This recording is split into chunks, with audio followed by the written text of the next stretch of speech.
Welcome to the Pooch Parenting Podcast, a podcast for parents with dogs. I'm Michelle Stern, a certified professional dog trainer, mom, and former teacher. Living with kids and dogs at the same time can feel like a circus. I know because I lived it too. Join us as we interview a variety of experts and parents to discuss topics that will make parenting with dogs easier, safer, and less chaotic. Also, you can love living with your dog again. I'll always keep it real, which might even mean that you hear the messiness of life in the background on occasion, but at least you know you're not alone. In today's episode, I talk with my friend Laura from Misbehavior Training. We're both parents, and so we have a great time talking about fun and safe games that kids can play with dogs. I hope you enjoy. Hi, Laura. I'm so happy you're here with us today for the Pooch Parenting Podcast. Yes, thank you for having me. I'm super excited to be here. I know. Well, I am so happy that podcasts exist because it's helped me to meet so many cool people. So I heard about you on another podcast and I instantly knew that I had to reach out to you because we had a lot in common. We both work with families who have dogs and kids. We're both parents, among lots of other things. And so we both also really love to collaborate with other dog trainers and know that we're better together. So it was great. You were super receptive. And now I feel like we're pals. So I think that's really cool. So thank you for that. No, thank you. So why don't you introduce yourself to everybody and then we'll get in and start talking about some fun ways that kids and dogs can interact together. Perfect. Love it. So my name is Laura Gendron, and I run Misbehavior, which I started in 2008. And so, group classes, I did the whole group class thing. I did private training, and I kind of mixed them both together. This was pre-kids. And then once I had my daughter, who's now just about 9, I decided that group classes were going to be a bit much for my schedule because, as you know, most pet parents, dog parents need availability on nights and weekends. And that's when I wanted to be with the family. So that made it a little difficult. So then I moved over to one-on-one training where I would go to people's homes. And I did that up until COVID, really. So up until, March 2020.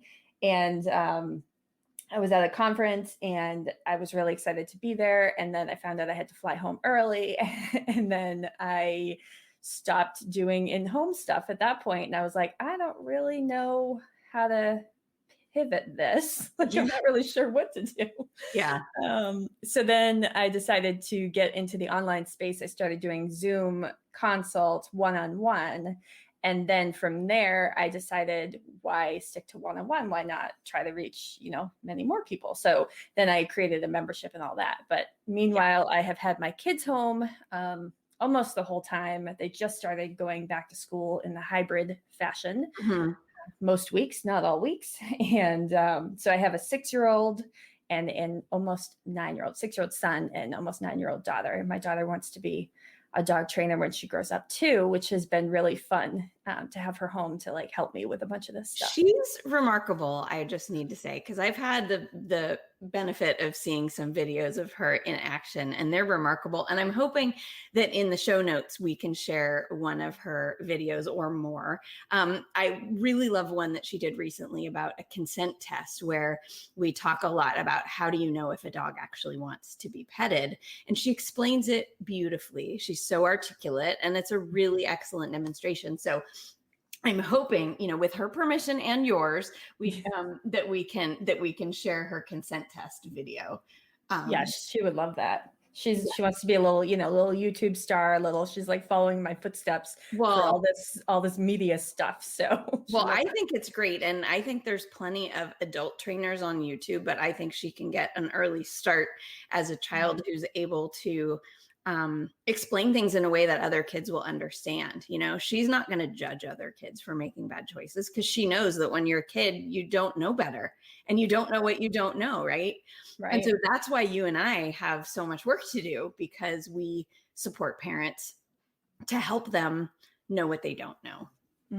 Yeah. And it was funny because when she was making that consent test video, she was doing it with my dog Willow. And normally Willow, when she pets her, if she stops petting her after a few seconds, Willow comes back for more. But for whatever reason that day she didn't. And Julia just kind of rolled with it. And she's just like, so this is why I don't want to pet her again, because she's doing this and this. And she was totally not expecting that to happen, but she just went with it. And I was really proud of her for doing that. So well, I mean, the go with the flow attitude was amazing, but also the fact that she was able to articulate that a dog who looks away or a dog who moves away is asking for space. And I think that that's kind of a dream behavior. You and I see this a lot, actually, when we have clients who we get dogs who are often in conflict because the dog wants to be near the parent, but not necessarily near the child. And the dog doesn't really move away, even though they're uncomfortable. And so there's a super common misconception that a dog will move away if he doesn't want to put up with the toddler anymore. And often that results in a bite down the line because the parent is just convinced that the dog is capable of making these choices. Right. So yeah, it happens a lot. And I mean, she has been, I swear, since before she could talk. I mean, her first word was definitely dog. But before she could talk, I feel like I've been telling her like, oh, watch out for yawning, watch out for this, so much so that sometimes she's like, oh, she just yawned. What does that mean? Oh, that means this. And then she'll tell her brother. And then of course it turns into a thing. So it's so funny. I just feel like I've been instilling it in her for so long that it's almost like her second language at this point with dogs. So let's turn this into a teachable moment since you're talking about yawning. Mm-hmm. So talk to me about what we look for. A yawn can just be a yawn, right? But how do we know when it's not? Yeah. So I just, what I teach people and what I've taught her and everybody is just looking at the big picture. So, if you have a dog who, if the context is that maybe they just woke up and they just let out this long, dramatic yawn. My old dog used to do that, big whine at the same time. Yeah. And, and it's this release of tension in them.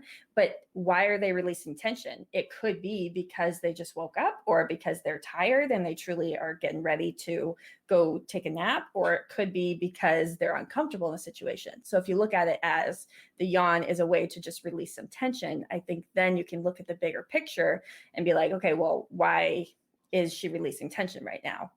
So you look at the context. Yeah, okay. Exactly. Context. Yeah.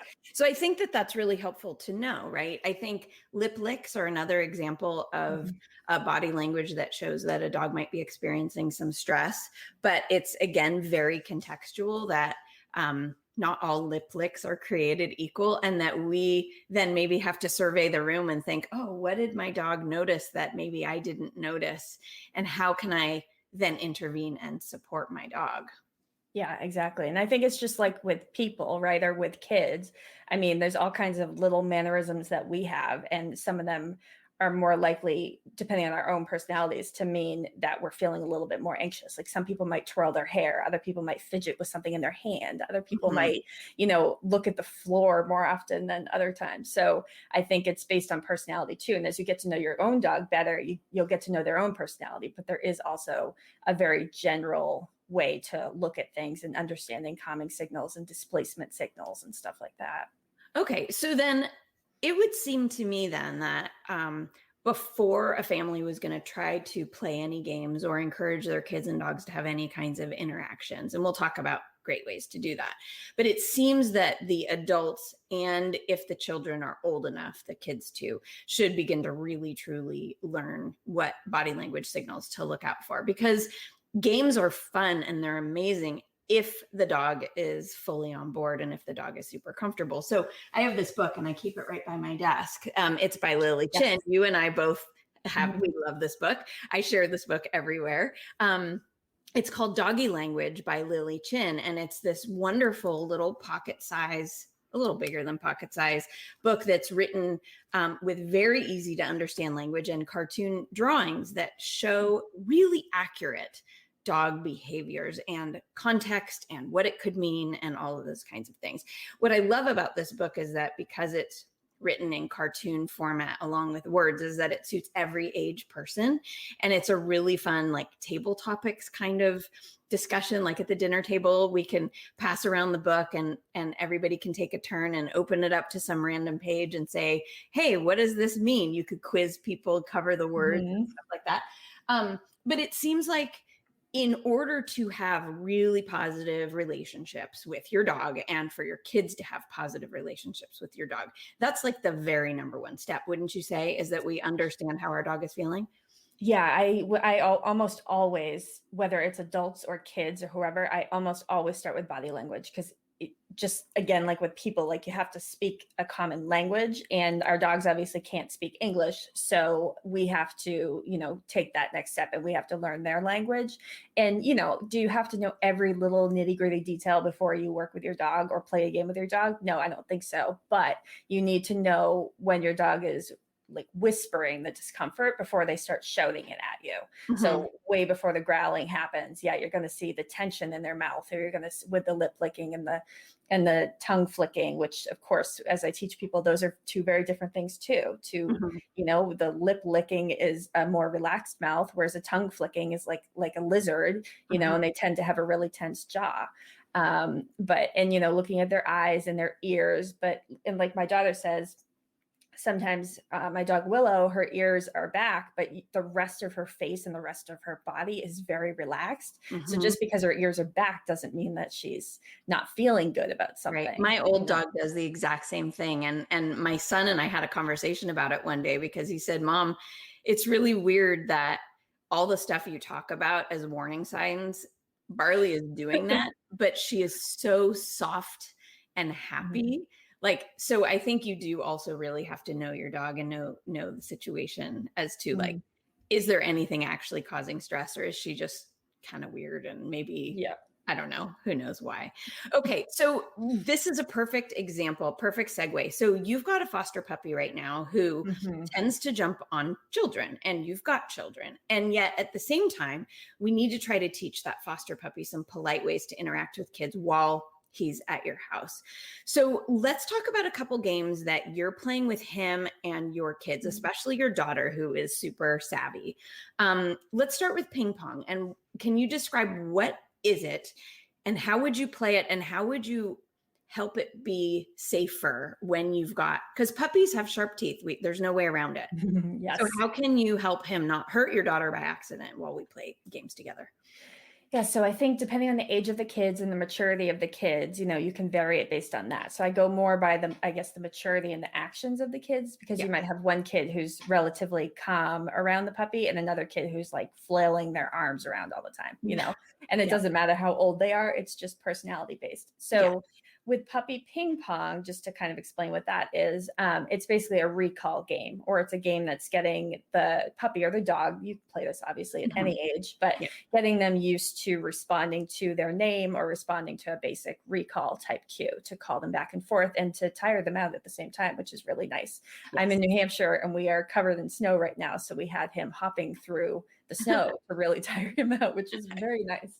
Yes. But so we started a really close distance, and I'm always right there in the middle. And while the puppy is first learning it, especially until I know, like, are they going to just go and grab the treats out of my kids' hands? Do my kids know to just drop the treat on the ground? Stuff like that. I always have the puppy on leash, and he's just going back and forth between them. And occasionally I'll call him to me too, to switch it up. But for the most part, it's just going back and forth between the kids. And I just have, especially my son, who's shorter, smaller, and moves around a lot more. I have him just drop the treat for the puppy, because he doesn't seem to remember as well to like hold the treat really low down and nice open palm and stuff like that. Right. Okay. Whereas my daughter's much better at that. So I let her do that. So I think it's really important for kids to understand that they do not have to hand the puppy the treat, because also what happens is the puppy goes to grab at it. And even if the kids don't necessarily mind that the puppy grabbed at it, eventually they're going to start like pulling their hand back without even thinking about it, and then it's just going to become like, let me see if I can grab this harder from this child sort of game. So I think dropping it on the ground is a really important. Well, and dogs repeat what they practice. And so if they get really grabby with food, then they'll be more grabby with food next time. So, and I do agree with you that sometimes children act in a way that's very involuntary. And so your son, without even thinking about it, might have a treat and raise it above his hand where his arms flail around. And then that's going to cause more jumping, which is the opposite behavior that we want to promote, which would be you're getting a treat not only for arriving at me, but also for keeping either all 4 feet on the floor or maybe your tush on the floor if you were looking for a sit. One way that I've tweaked that game just a little bit, and you may have also done this as well, is that when the puppy has been successful going back and forth between each child once or twice, then I have each child take a step backwards. Yes. So that makes it, as we know, distance makes things harder, right? And so it also tests the recall. There's a lot more distractions between point A and point B if point A and point B are farther apart. So it can be really fun where we can start this in the kitchen, or if you have a hallway where we end up backing up and we end up using the whole entire hallway. And then, if the dog is successful in the house at a distance, then we start real close in the backyard, and then again, taking steps backwards and increasing distance there. But it's no problem if the dog begins to struggle at any particular distance that you take steps back towards each other to help that puppy be more successful.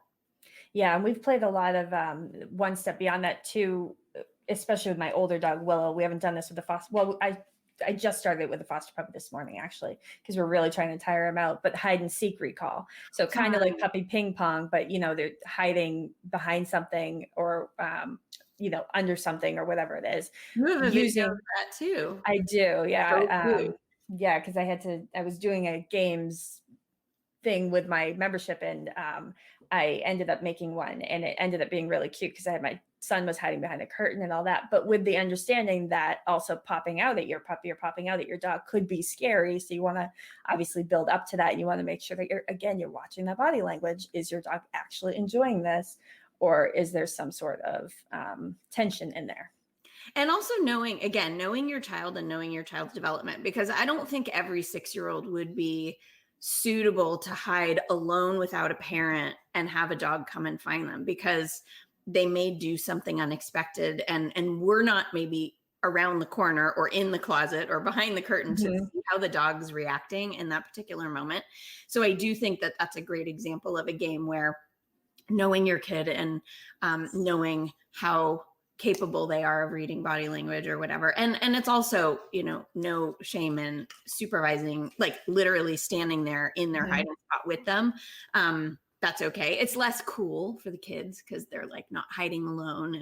And, but it is interesting. Some kids come up with like the kookiest hiding places that are sometimes too hard for the dog, like inside a kitchen cabinet or some random thing like that. So again, we try not to build frustration as well, right? Right. Yeah, no, that's definitely important. And always ending on a good note. So, when the dog is still having fun, okay, let's stop then, because we want them to kind of look forward to the next time they can play that game too.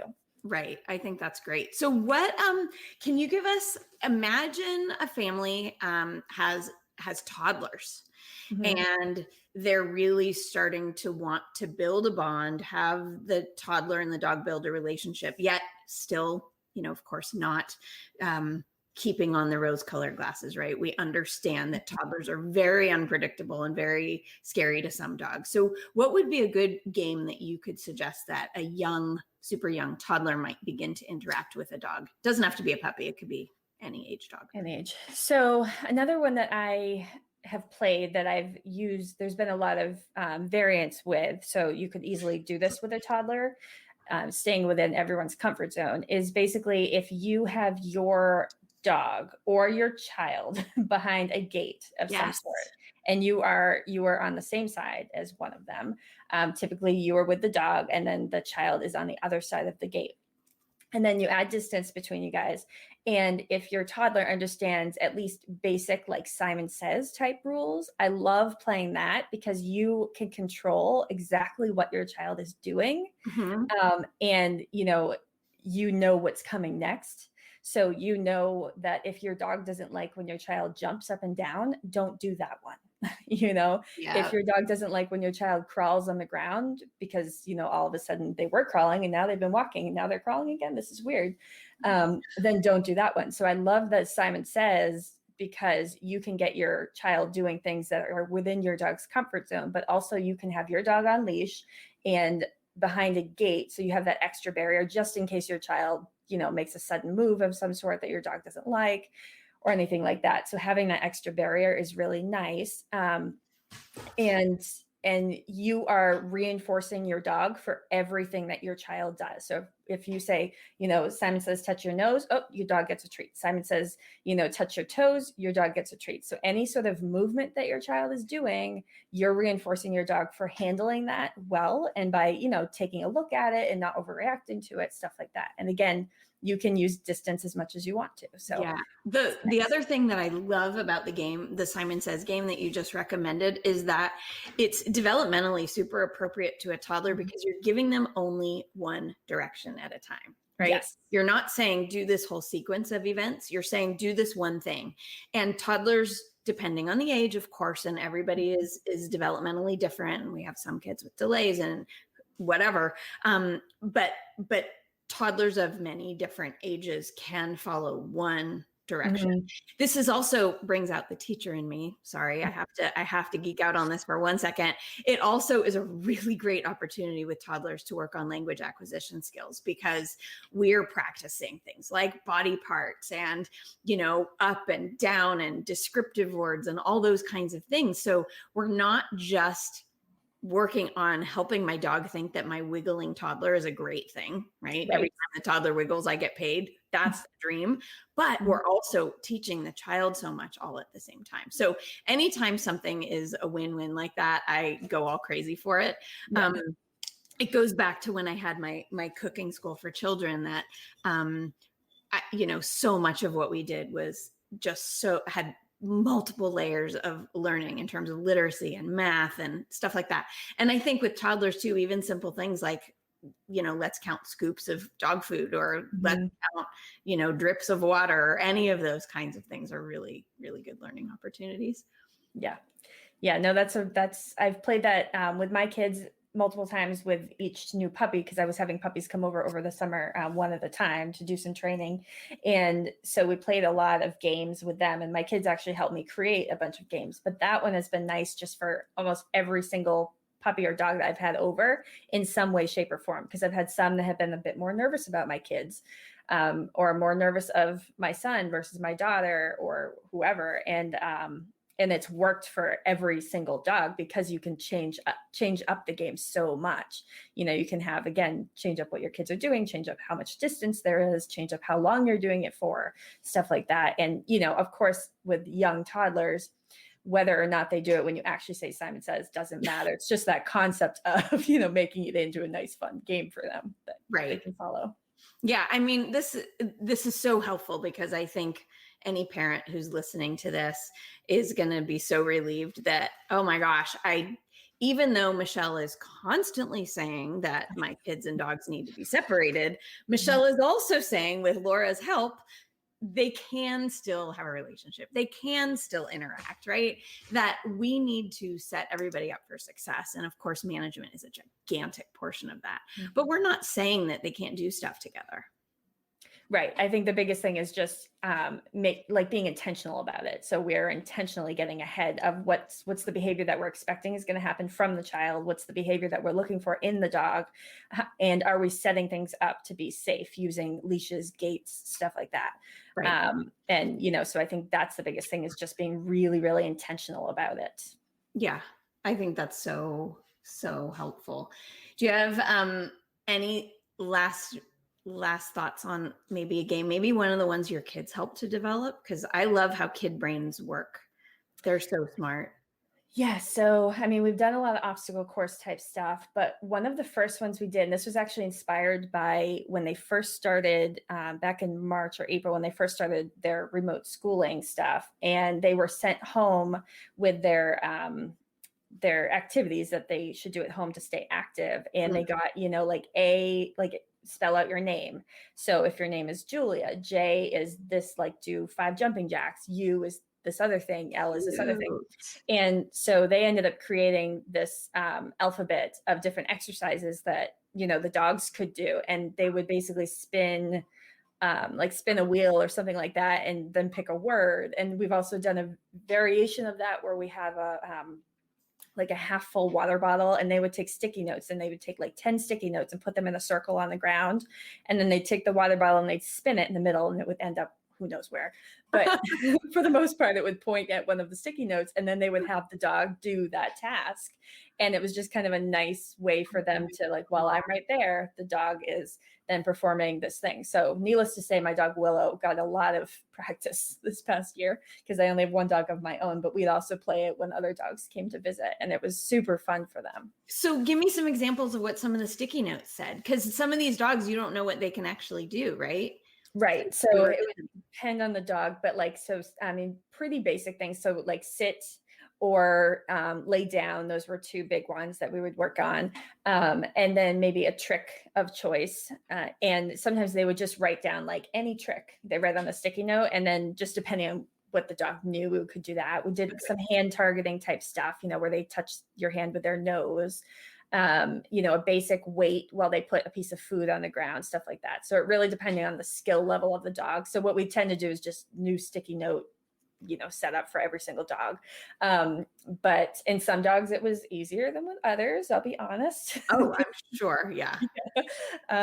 So, but they had a lot of fun with that because of course they love spinning the bottle. My dog Willow had to work on staying in one spot while they were to spin the bottle because she really loves to play with bottles. So that was a skill of its own. That's good.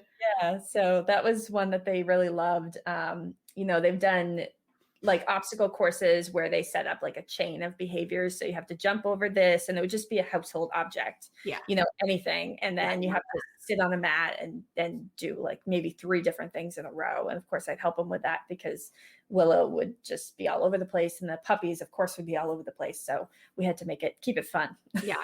Well, and you know, of course it comes as no surprise with my food experience that I'm famous for like pulling out kitchen, like cooking pots and turning them upside down and having them turn into little platforms that they can either stand on or put paws on or things like that. I think it's hilarious that you have a dog appropriate spin the bottle game though. I think your kids are going to be like, spin the bottle. That's not how I thought we played spin the bottle. Yeah, I know. So they called it, I think it was like a Wheel of Fortune sort of thing. But yeah, there was one day that my husband came home. The kids were like, "Oh, we played spin the bottle with Birdie today." Birdie being one of the puppies. He's like, "I'm sorry, what?" I was like, "Okay, it's a training game. It's fine." He's like, "Oh no, what's mom up to these days?" Exactly. We have to have a chat after dinner, kids. Go hang out in your room while mom and I have a chat. Yes. You're too young for this type of game. Yep. Hilarious. That is so funny. So I think we should wrap this up because you have your foster puppy to get back to who is hanging out with your daughter. So I really want to respect your time, but please tell people where they can find out more about you. And I will link to all those things in the show notes. Perfect. So my main website is missbehaviortraining.com, 2 S's in miss, like the person. And Instagram and Facebook, it's also just Misbehavior Training. And then I have a membership for people that like to play, like train using games and stuff like that. Because we do a lot of challenges and games and stuff like that. But that can all be found just on my main website, missbehaviortraining.com. Good. That's great. I will link to all of those on the poochparenting.net website. On this episode's little page.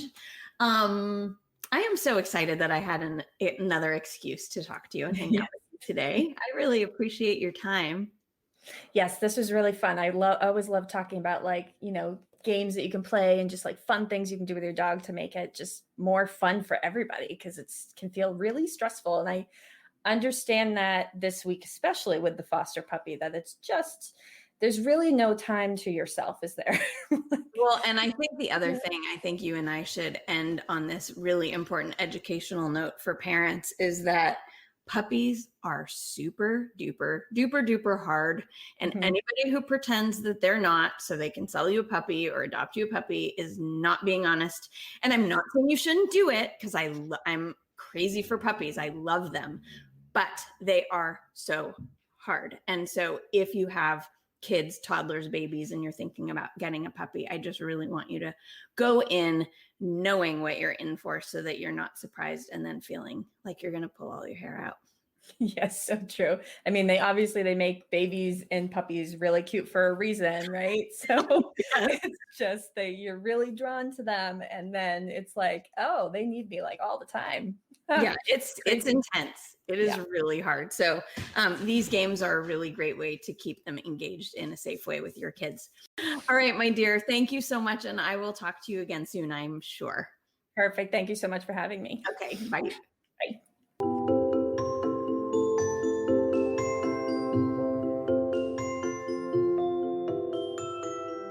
If you haven't already, please subscribe to the Pooch Parenting Podcast on iTunes or on the podcast app of your choice. If you're looking for ongoing support for your family with dogs, be sure to get on the waiting list for my Thriving Parents with Kids and Dogs membership at www.safekidsanddogs.com. And don't forget to follow Pooch Parenting on Instagram or Facebook.